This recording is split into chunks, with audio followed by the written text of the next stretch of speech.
Енді дауыс жағын бір тексеріп жіберейік, иә?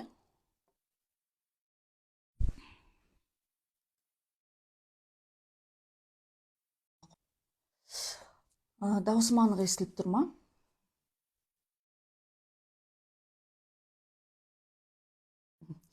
Өте көп ақпарат айтылады-ау дейді.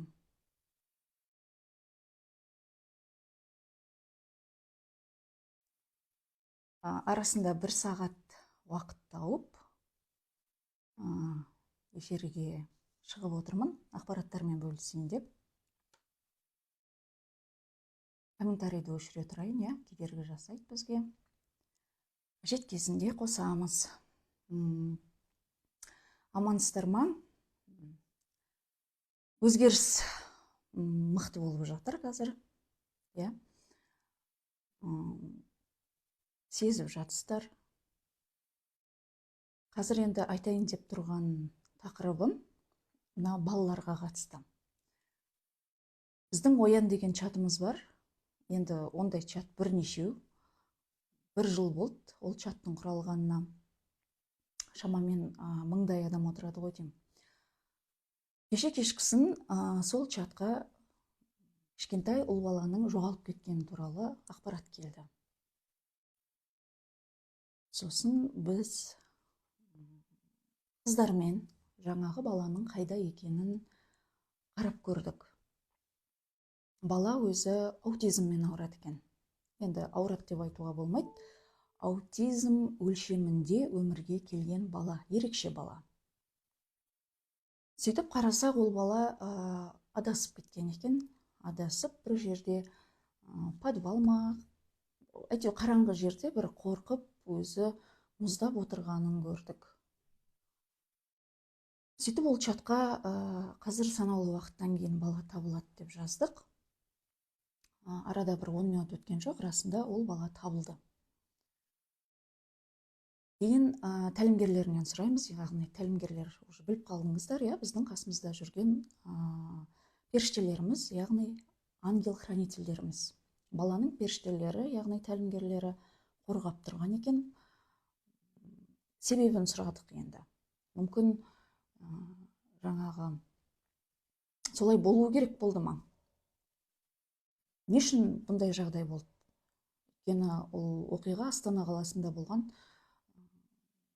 Ақпараттары енді ол жаңалықтарға шықты ма, шықпады ма білмеймін. Барлығы іздеген баланы. Не үшін болды деп енді тәлімгерлерден сұраймыз ғой. Сөйтсе айтады, анасының ойында болды ма екен, жоқ әлде енді солай айтып қалды ма екен, біз көбінесе мына сөзге мән бермейміз ғой.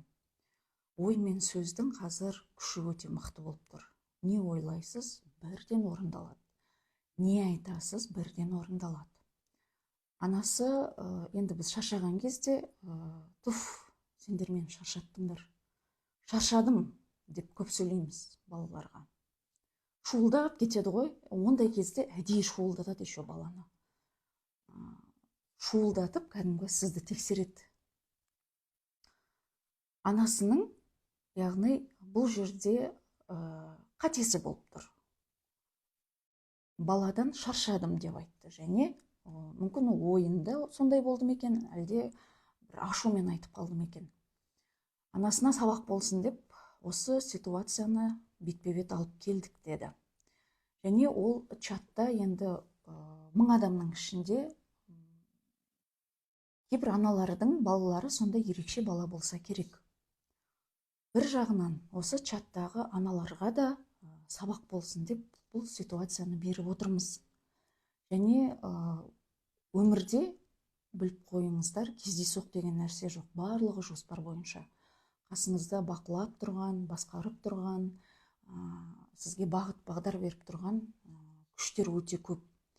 Қазір біз мынау пенделік көзімізбен 100%-дің тек қана 10%-ын көреміз, ал қалған 90% біздің қасымызда толып жүр. Біз оларды просто көрмейміз.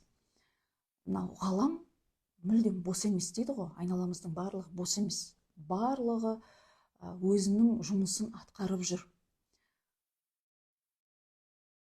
Сөйтіп жаңағы чатқа ол ақпараттың келуі, біздің ол баланы іздеп нәзік әлемнен қарауымыз, оның барлығы бекер емес. Және енді мына эфирге аяқ асты шығуым да бекер емес деп ойлаймын. Өйткені қаншама адам көріп отыр, бір-біріне жібереді.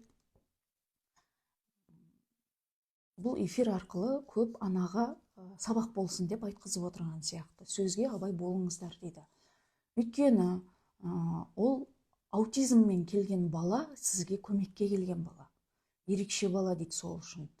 Мынау ата-ананың бәленбай өміріндегі қателігі бар емес пе? Бәленбай өмірінің қателігін осы бір өмірмен жуып шаю үшін, тазалап кету үшін келген бала. Ол баламен ата-ананың арасында үлкен контракт болады. Және ол жерде кәдімгідей кезек деп бұрынғы эфирде айтушы едім ғой. Бала жаңағы сізде ерекше болып туылу үшін сіз үлкен кезекке тұрасыз. Себебі каждый раз өмірге келіп, ана қателікті бүйтіп жуып шайып жүргенше, мысалы 10 шақты, 20 шақты өміріңіздегі косякты былайша айтқанда, ана ерекше бала келіп, сіз сол баланы қабылдап, жақсы көрген кезде, ана косягыңызды тазалап кетеді. Аутист бала сол үшін келіп тұр. Және әсіресе ондай ерекше балаға, тем более мен сенен шаршадым, ты мне уже надоел деп айтуға болмайды. Тәлімгерлер бізге соны ескертті және үлкен сабақ болды. Чатта отыратын аналар, қазір ғана балама ұрсып едім, бұл нәрсе маған сабақ болды деп жазып жатты.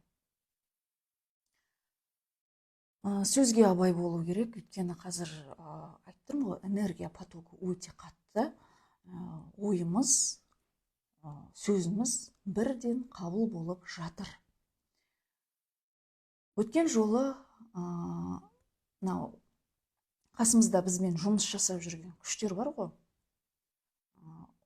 Кешкі 10-нан сағат 2-ге дейін біздің физикалық, эфирлік денемізбен жұмыс жасалады. Яғни оны тазалайтын, өзінің күнделікті денсаулығыңызды реттейтін, қарайтын, әйтеуір жұмыс істеп жүрген күштер бар. Өздерінің әрқайсының жеке-жеке тапсырмасы бар. Сағат 2 мен 4-тің арасында сіздің ДНК-ңызға жаңа программа енгізіледі. Яғни блокта тұрған сіздің ДНК-ңыз оянады. Қандай программа керек, санаңызда қандай программаны салу керек, қандайын алу керек, сол нәрсені сіздің ДНК-ңызға енгізеді. Сол 2 мен 4-тің арасында адамның оянып кететіні сол деп айтам. Енді әрине ер адамдар түсініп жатқан жоқ, комментарийде келемеш деп жатыр. Ой, ол кезде адам дәретханаға барғысы келеді, әрине тұрады ғой деп айтып жатыр да. Оларға мән бермейміз. Не үшін екенін қазір айтам. Не үшін әйелдерді оятып жатыр? Неге еркектерді оятып жатқан жоқ? Бұның барлығы ғаламның жоспары бойынша жүзеге асып жатыр. Ешқандай қателігі жоқ, барлығы дұрыс, барлығы әділ. Егер де бұл нәрселерді осы теориялық тұрғыдан сіз түсінбейтін болсаңыз, қазір айналада болып жатқан нәрселердің барлығы сізге хаос болып көрінеді. Өте көп. Бір ғана чаттың өзінен байқап отырмын. Тенгри Ньюс сияқты ақпарат арналарын оқысаңыз, жоғалып жатқан бала көп. Екіншіден, педофилизм өте көп, азғындық өте көп. Мысалы, өткенде болды ғой, бір әйел адамға зорлық көрсеткен, ол зорлық көрсеткен адамды қамамаған, соның арасынша тағы бір адамға зорлық көрсеткен. Неге екенін мен жақсы түсініп отырмын мына жақта. Өйткені жаңағы энергия тез болып жатыр да. Тез, бір жылдың арасында тез карман өтеу керек, и жаңағы нәрсені ол адамға энергия істетіп отыр. Не үшін ояну керек деп жанталасып жатыр жоғарғы күштер? Себебі адам келемеждемей, эгосын бір жаққа ысырып қойып, расында осы айтылып жатқан нәрселер, ғаламда болып жатқан нәрселер не үшін? Не айтып жатыр жалпы? Просто тыңдап көрейінші деп эгосын сәл болса да ысырып қоятын болса, кішкене болса да жарық барады. Жарық бару деген ол қараңғы бөлмеге кішкене болса, бір тал майшам жағылды деген сөз.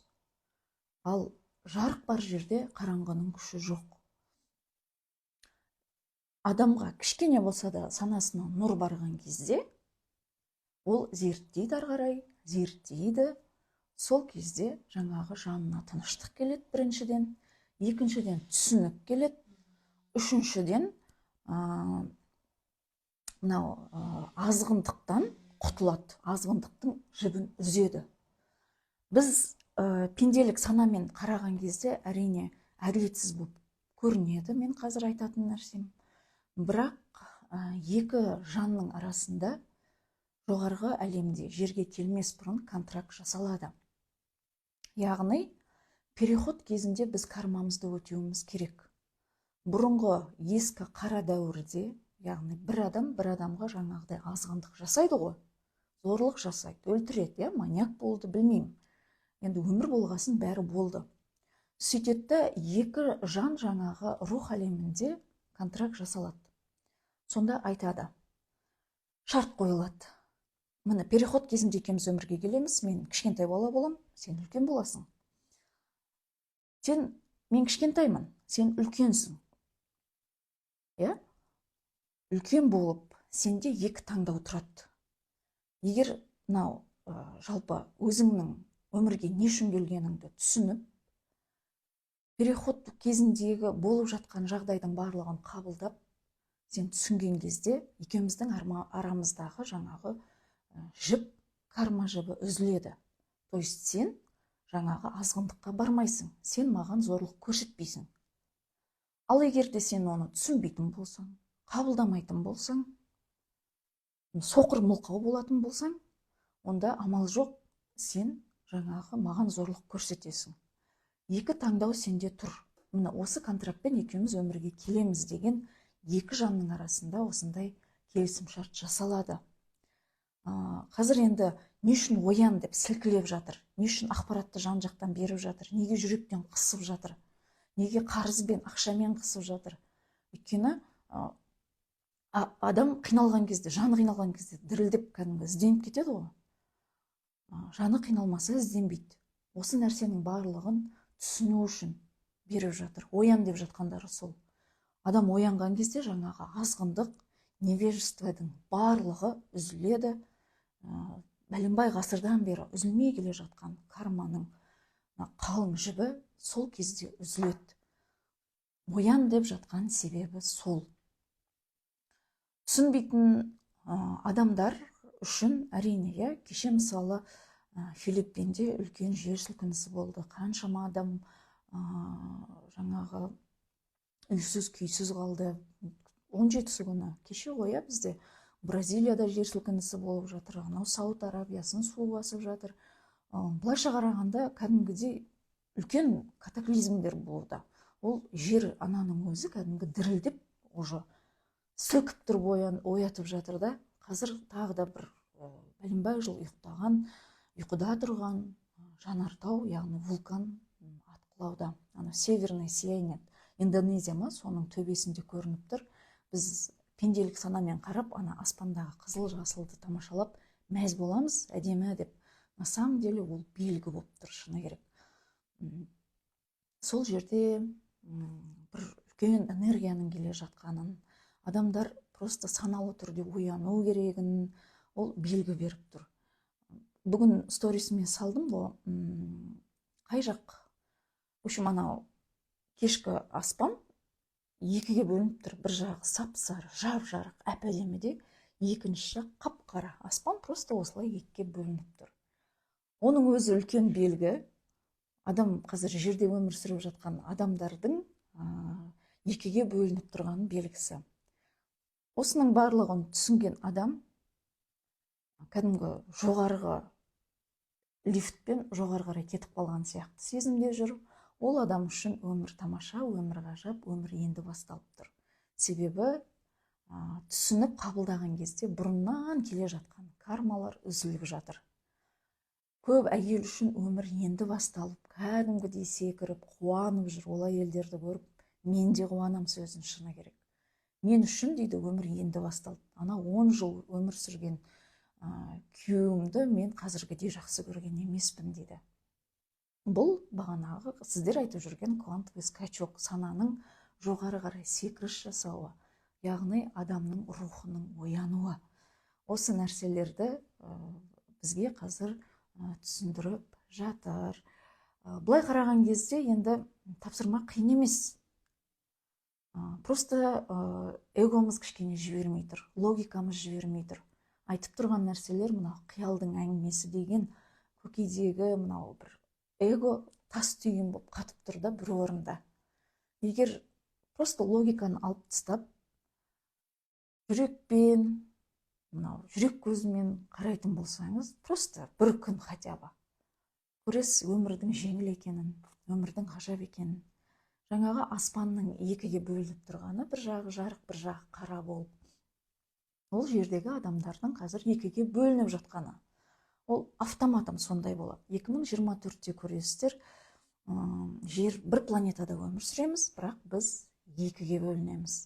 Біріміз ескі дәуірдегі догмаға, жаңағы шектеулі нәрсенің ортасынан шықпаймыз, қораптың ішінен, есікті жап деп отырып аламыз. Сендердікі қиял әңгіме, менікі дұрыс деп ештеңкеге қарамаймыз. Ал екінші өлшемдегі адамдар үшін өмір енді басталады. Өмір жеңіл екен ғой, қандай тамаша деп өмір сүреді.